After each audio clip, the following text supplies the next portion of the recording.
tó mo tún kí wa o mo kí wa bí mo ṣe máa ń kí wa káàkiri tìbútòrò àgbáyé níbikíbi tẹ́ ẹ ti lè máa gbọ́ mi tẹ́ ẹ ti lè máa wò mí kedere èmi ọmọ yín ọ̀rẹ́ yín olólùfẹ́ yín Láti Abbas náà ni o olùkọ́ àgbà tẹ́ bá ń wo Agbari tí ẹ̀ ń wò yìí ní nǹkan bí ọdún 1965 ni wọ́n rí ní ìpínlẹ̀ Òndó níbi tá à ń pè ní Iwo Eleru.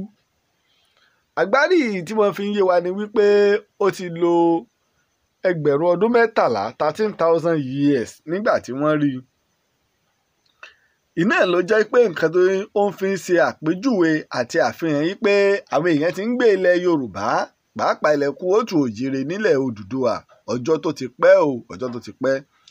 Èyí tí ẹni tó gbé lọ́wọ́ tó gbé sókè òun Tanzania ni wọ́n ti rí èèyàn wọ́n sì jóyè wa pé eléyìí ó ti lo 140 years Tanzania wọ́n ti rí i wọ́n jóyè pé Agbari tá ń wò àti bí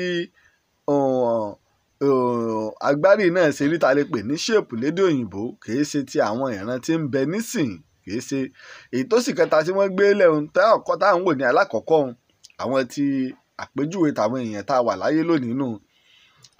Ǹjẹ́ fi ṣe bí ń jóyè wa ni wípé Agbari àkọ́kọ́ tiwa ó ti lo ẹgbẹ̀rún ọdún mẹ́tàlá ìyẹn òdi ọmọ ìjóyè wa yìí pé ọjọ́ ti pẹ́ o táwọn èèyàn ti ń ṣe ẹ̀mí nílẹ̀ Odùduwà ọjọ́ ti pẹ́ dáadáa tí àwọn èèyàn ti ń ṣe ẹ̀mí nílẹ̀ Odùduwà. Ẹ jẹ́ ń fi yín lẹ̀kẹ́ ti ẹ̀ gbọ́rọ̀ ẹ tó fẹ́ràn òun kẹsì gbọ́ àwọn àlàyé tí òyìnbó ń ṣe sí ẹ ṣé gan-an ni olùkọ́ àgbà ni.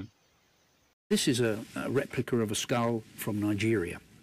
And it was dug up in 1965 by Thurston Shaw and his team, an archaeologist. It is about 13,000 years old.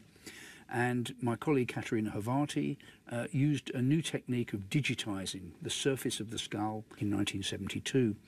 And she found, as I did, that it does not look like recent African material. So here we've got a recent African skull, and here's the skull from Iwo Eleru in Nigeria. You can see that this skull is much longer, it's much lower. And all in all, it's got a much more what we could call primitive appearance, even though it's only 13,000 years old. And in Katerina's analyses, she found that the nearest neighbour, in terms of the overall shape of the skull, was this specimen from Tanzania, from a site called Ngaloba, which is, we think, about 140,000 years old. So you've got a specimen that's only 13,000 years old, but it looks like it should be, you know, another 100,000 years older in terms of its shape. So what's going on? So this suggests that human evolution in Africa was more complex, that the transition to modern humans was not a straight kind of transition and then a cut-off. The archaic humans did not necessarily die away once they'd given rise to modern humans. They may have been living in some parts of Africa alongside, in a sense, their descendants, and perhaps exchanging genes with them. Just as Neanderthals seem to have interbred with people outside of Africa, archaic humans in Africa could have been interbreeding with modern humans inside of Africa, and this skull may show a reflection of that interbreeding between archaic and modern humans.